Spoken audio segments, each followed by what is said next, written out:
Buenas noches, muchas gracias por acompañarnos nuevamente a través de este medio y pues compartir un poco de la reflexión que nos ha dejado este canto que escuchábamos en la tarde y que hablaba de esa condición extraña que es el sueño, ¿no? Y que además nos refería precisamente al sueño como algo no nada más relativo a ese estado mientras vamos a dormir, sino nuestra vida misma como un sueño, como algo producto de nuestra imaginación plácida, digamos, ¿no? Cuando vamos a dormir, la imaginación está en ese sentido dada a sí misma, no tiene aparentemente límites que la contengan, ¿no? Por ejemplo, no hay un deber ser, no hay un trabajo que cumplir, no hay un espacio físico al cual anclarse, es decir, cuando nosotros vamos a abandonarnos al sueño, a ese espacio de lo misterioso, pues nuestra imaginación simple y sencillamente se despierta en muchas de sus dimensiones que de otra manera cuando estamos despiertos no podría suceder. Pero estos antiguos poetas nahuas nos hacen también considerar la idea de que la propia vida, de que la propia existencia sea también un estado de sueño, que sea producto de una broma de nuestra mente o producto de una cabalgata, por decirlo de alguna manera, de nuestra imaginación. Y entonces nos llevan a que esa cabalgata no sea del todo desbocada, sino que haya algunos parámetros o algunos elementos que guíen ese sueño, que ese sueño se vuelva un asunto lúcido, que se vuelva un asunto floreciente, ¿no? Entonces decíamos que en este canto, en el que habla Tochihuitzin y Coyolchiuhki, pues se nos compara como la hierba en primavera, ¿no? Entonces, no una hierba cualquiera, sino esa hierba precisamente que está dedicada o que está enfocada en su florecimiento, en su máxima expresión de verdor, en su máxima expresión de creatividad. Y es que el espacio onírico también se entiende así, como un escenario de creatividad, como un escenario al que se entra a través, ya decíamos, del sueño, pero también al que se entra a través del contacto con las plantas, por ejemplo, sagradas, ¿no? Y sabemos que en nuestras culturas el uso de estas plantas sagradas no tenía que ver con darnos a una alucinación sin sentido, a una alucinación que se asemeje a una cabalgata desbocada de una manada de antílopes o de venados, como lo que escuchábamos ayer en el Huehuetlactoli, ¿no? Que decía, ¿acaso eres venado para no saber a dónde vas? ¿Acaso eres un caballo desbocado que no sabe cómo ser consciente de su sueño? Y ese es de alguna manera a lo que nos invita este canto, ¿no? A ser como la hierba en primavera, verde, floreciente, que pueda alimentar también la permanencia en esta tierra de otros con los que vivimos. Buenas noches, pues sin la misma idea del sueño y de cómo estos momentos se complementan, podríamos incluso visualizar que son dos esferas íntegras, ¿no? Dos esferas que coinciden en su toque, ¿no? En su integración. Vamos a suponer pues que este espacio en donde vivimos, nos dice el poema, es un espacio donde nos invita a salir del ensueño, ¿no? Y donde también a su vez nos lo propone este espacio, este universo, como un sueño en sí mismo. Entonces es ahí donde convergen estas dos burbujas de ensoñación, es decir, un espacio onírico a partir del cual vamos cada noche, soñamos, se generan todas estas producciones y expresiones de signos que ya comentaba Edwin hace unos minutos, procesos donde el subconsciente se expresa, habla y dice, ¿no? De alguna manera muestra distintas cosas que vivimos durante ese día o en días pasados o en años anteriores, ¿no? Entonces, esa es por un lado una esfera de sueño que podemos conceptualizar. Y otra esfera de sueño también es esta misma realidad, ¿no? Que ya decíamos en la tarde, muchas de las formas de pensamiento antigua nos la plantean como lo no real, ¿no? Como el producto de nuestra mente, como una ensoñación. y más bien plantean como términos reales el sueño en sí mismo, ¿no? Entonces, si podemos comprender estas dos visiones, vamos a visualizar que hay una parte onírica, una primera esfera onírica y otra esfera también propuesta de sueño, como sueño, que es la realidad. Entonces hay una intersección entre ambas, ¿no? Donde se crea un proceso pues de diálogo, donde pareciera que entonces el sueño, lo onírico que vivimos cada noche, nos refiere a lo que hemos vivido, pero también nos proyecta a situaciones que ocurren o que están ocurriendo o que van a ocurrir, ¿no? Y a su vez, entonces, esta esfera de lo físico, de lo real, donde habitamos, donde interaccionamos de manera física con la gente, también nos remite a esa otra esfera onírica, ¿no?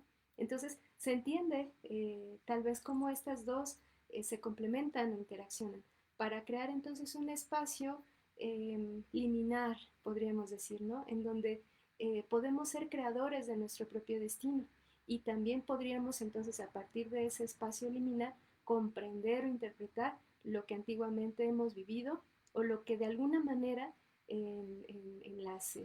desde las neurociencias se plantea que está albergado en nuestro ADN, que está albergado en la memoria celular, en la memoria acuosa, ¿no? De las células donde se guarda la energía y el ADN de nuestros antepasados. Entonces es ahí una confluencia interesante donde no solamente se habla de un estado de ensoñación exclusivo en una dimensión, sino en otras dimensiones, ¿no? Este estado de ensueño, pues podemos entenderlo también como todo lo propio de nuestro pensamiento, sobre todo nuestro pensamiento proyectivo, que decíamos en alguna de las emisiones anteriores, que esta capacidad proyectiva es propia del Homo sapiens, ¿no? Por haber desarrollado la parte frontal del cerebro, ¿no? Que es la responsable de esta capacidad proyectiva, de este pensar a futuro. Y todo lo que pensamos a futuro es en realidad una ensoñación, porque no tiene tangibilidad, digamos. Es simple y llanamente eso, una proyección, y en ese sentido entonces es un estado también de onirismo en otro nivel, así como los que planteaba Vero, pero en un nivel que también nos permite entonces seguir andando. Dice el canto hacia el final, nuestro corazón hace nacer, germinan flores de nuestra carne, algunas abren sus corolas. Entonces, nuestro corazón hace nacer. Si ustedes recuerdan, decíamos que la idea del corazón, del Teyolía, como la entidad, bueno, no la entidad, como el ente, como la esencia, ¿no? El ente, la esencia que habita en nuestro corazón, es de alguna manera uno de las tres esencias responsables de toda creación en el mundo. Y desde ellas se proyecta la posibilidad de nuestra existencia. Entonces, cuando se habla de nuestro corazón hace nacer, se está hablando de nuestra capacidad proyectiva, de nuestra capacidad creativa. Y eso es un estado onírico. Lo que yo puedo pensar para el día de mañana, pues mañana yo qué sé, ya quiero salir de mi casa, ya, eso es un sueño, eso es un estado proyectivo, pero también cuando digo, pues mañana sí voy a cumplir con mi trabajo y sí en esas 6 horas que tengo voy a lograr concretar este proyecto que vengo ensoñando desde hace tiempo, eso es una condición también onírica. Y es ahí donde convergen, digamos, pasado, presente, futuro, en un momento onírico de proyección, de puritita creatividad. Por eso decíamos en la tarde que el espacio de lo onírico es el espacio del misterio, algo que sucede en ese vientre creativo, y por eso decíamos que el escenario más evidente de lo onírico, del estado del misterio, es la reproducción de lo mítico, el ritual, la ceremonia, el estar en la búsqueda de visión, es un estado de proyección, estás en la parte más alta del mundo, ¿no? Estás en la montaña y desde ahí tienes una capacidad de proyección impresionante. Lo mismo en la danza, lo mismo en la ceremonia de media luna, lo mismo en cualquiera de nuestros espacios rituales tienes una capacidad proyectiva, y ese era el sentido fundamental de estas ceremonias desde siempre, poder proyectar sobre la salud del pueblo, poder proyectar sobre los proyectos, sobre los sueños que tenemos juntos como comunidad y cómo irlos concretando paso a paso. Eso es una proyección, diseñar un camino para poder andarlo, eso es una condición onírica también. Entonces de eso se trata. Algunas flores abrirán sus corolas, algunos proyectos se concretarán y luego se secarán. Pero cuando se secan, proyectan nuevamente una condición creativa y esta es, digamos, en términos de la existencia, nuestro andar constante, nuestro proyectar constante, mo ictoa, nuestro decir. Proyecciones entonces que nos saltan a la vista en estos estados liminares de los que ya hablaba hace unos minutos. Entonces, pues a medida que tengamos, eso es lo que se espera, pues a medida de que tengamos contacto con estos espacios rituales, con estos procesos rituales como los que ya enunciamos, pues tendríamos entonces que desarrollar este espacio de sensibilidad, de percepción y por tanto entonces de proyección también para nuestra vida. Por eso se le llama búsqueda de visión, ¿no? De ahí el espacio, el nombre, el término, ¿no? Porque estamos buscando una visión para nosotros, para nuestra gente, para el pueblo. Entonces, de esta manera, pues esperamos que el día de hoy puedan tener pues, sueños también lúcidos, proponerse en estos espacios liminares, visiones también claras para el día a día y por supuesto pues que sean en beneficio pues de ustedes, de su familia, de la comunidad en donde habitan. Pues muchísimas gracias, estamos en un momento liminar bien interesante y precisamente por eso es que se habla de nuevas normalidades, de antiguas condiciones de la socialización. El estado liminar no es otra cosa que es ese momento justo antes de que algo cambie. Venía siendo de una manera y de pronto algo sucede y nos pone en esa frontera y va a cambiar ese escenario. Un ritual nos permite eso y los rituales se organizan únicamente bajo esa característica para que algo cambie, porque algo necesita cambiar. Entonces, que tengan buena ensoñación, no solamente hoy, sino en lo que haya que vivir. Muy buenas noches y muchas gracias. Buenas noches, que sus sueños sean tranquilos y pues estar atentos tanto en la vigilia como en el sueño. Muy buenas noches.